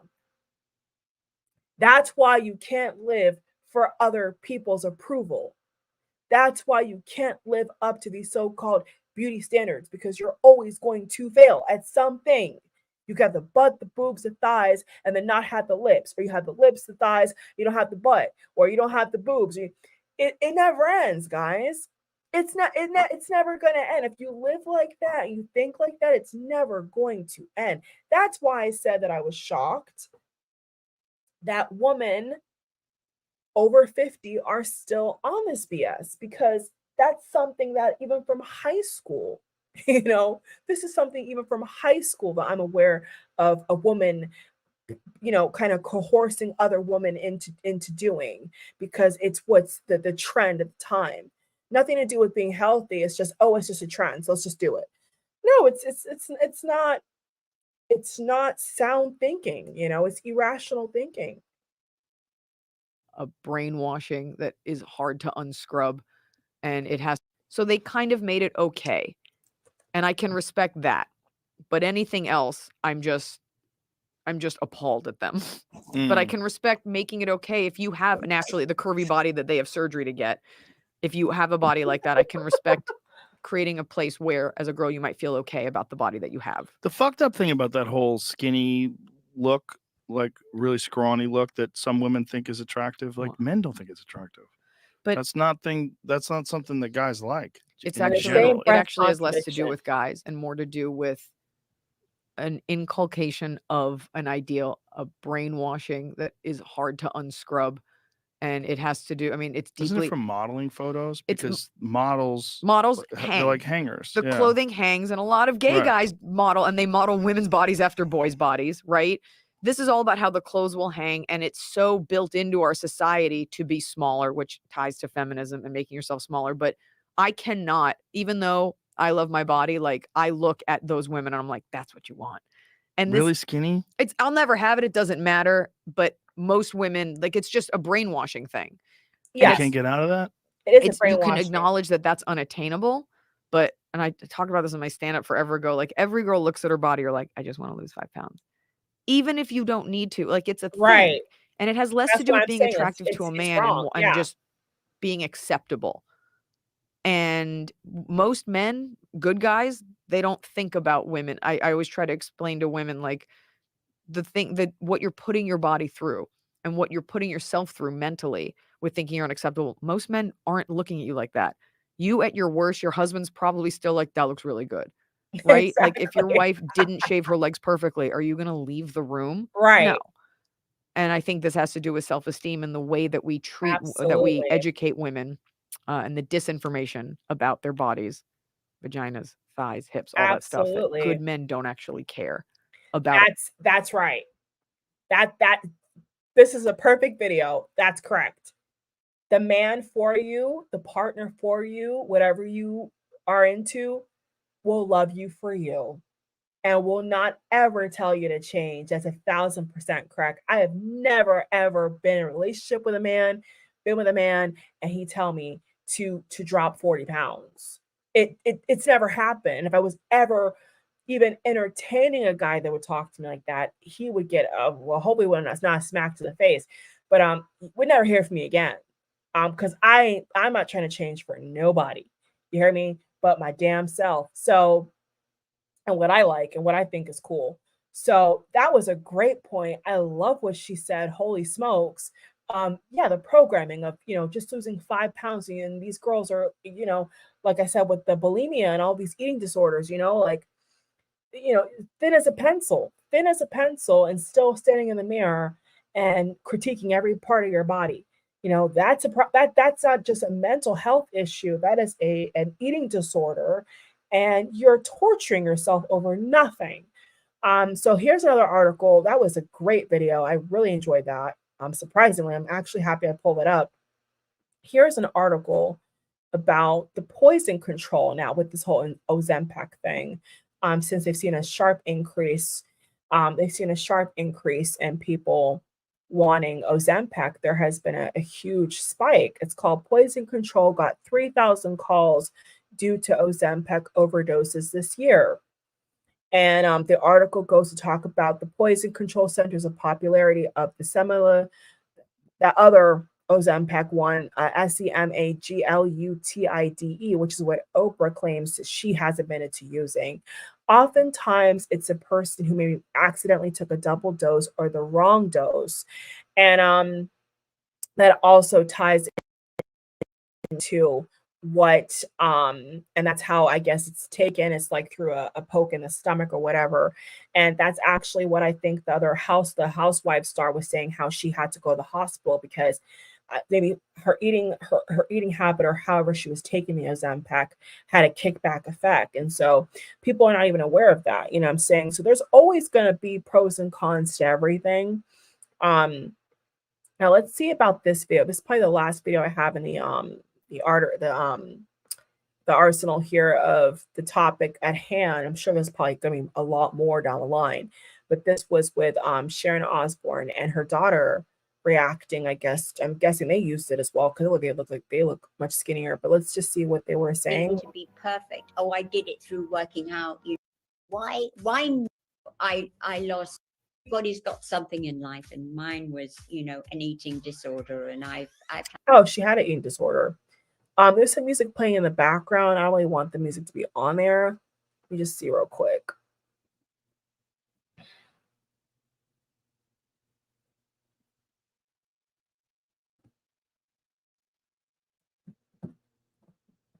Pause real quick.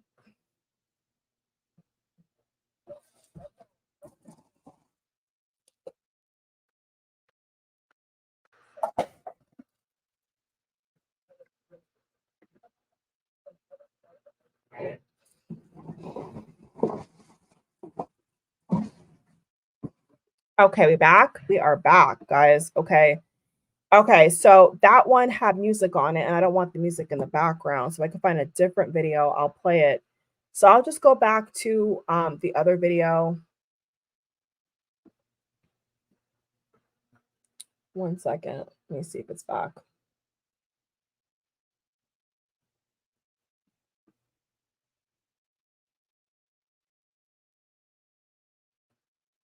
Let's see.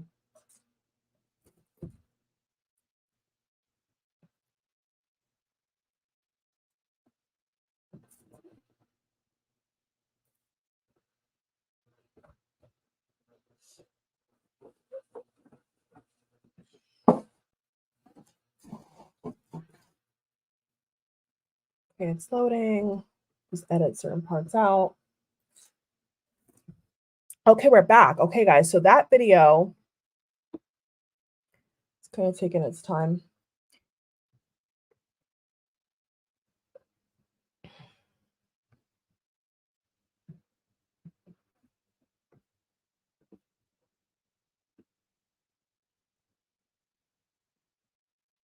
Okay, just waiting for it to come back. And all these other like mini interruptions because of the system, I'll just basically edit out at a later date.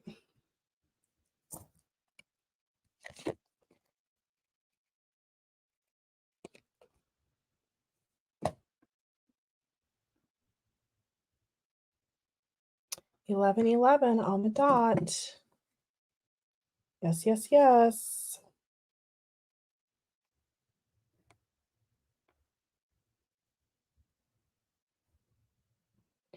Yes, yes, yes.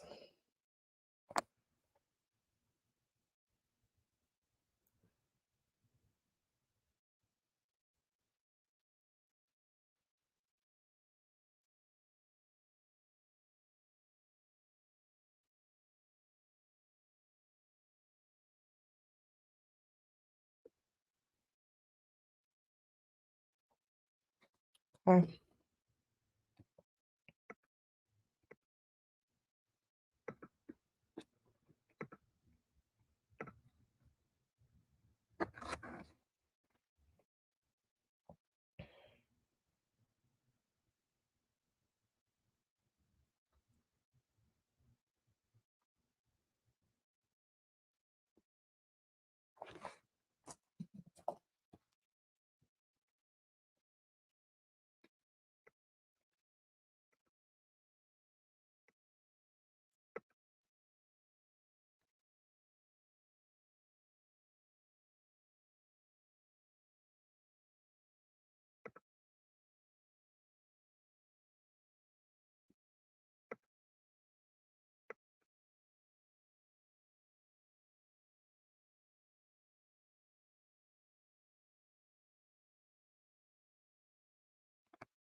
Okay, let's see.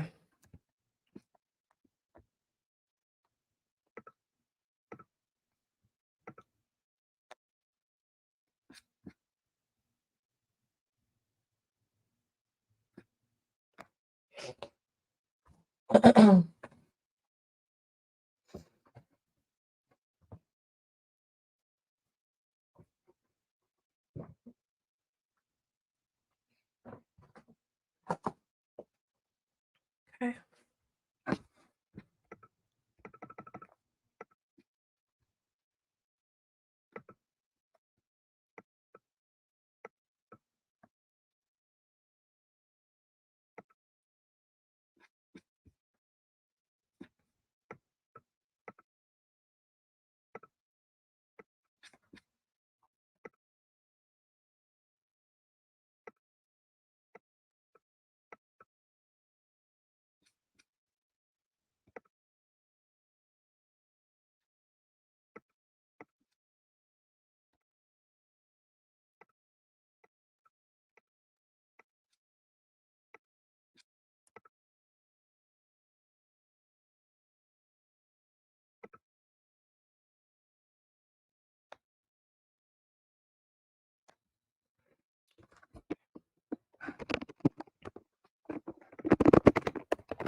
Okay.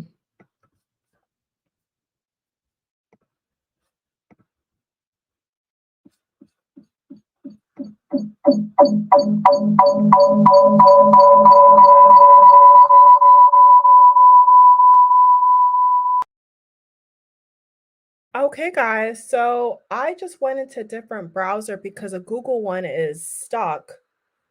So what I will do, what I will do is edit out the parts that, let me make sure. Okay, it's back. So I'll just basically edit out the parts that got frozen. The other browser is frozen, but like everything is still there. So I have no idea why it's doing that. But thank you guys for watching.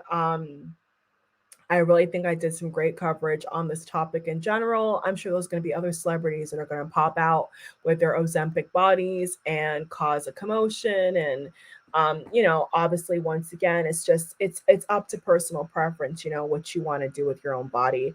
So I'm just going to go ahead and play that video to close of what she was saying about,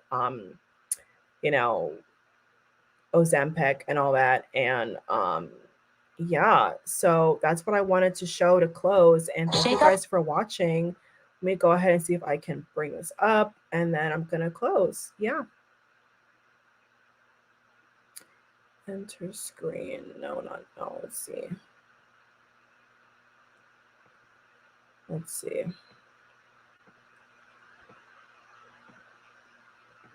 Select window.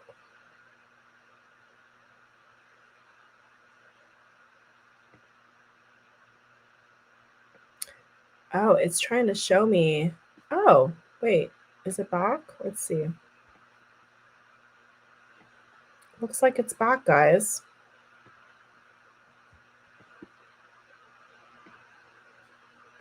Looks like the other browser could be back.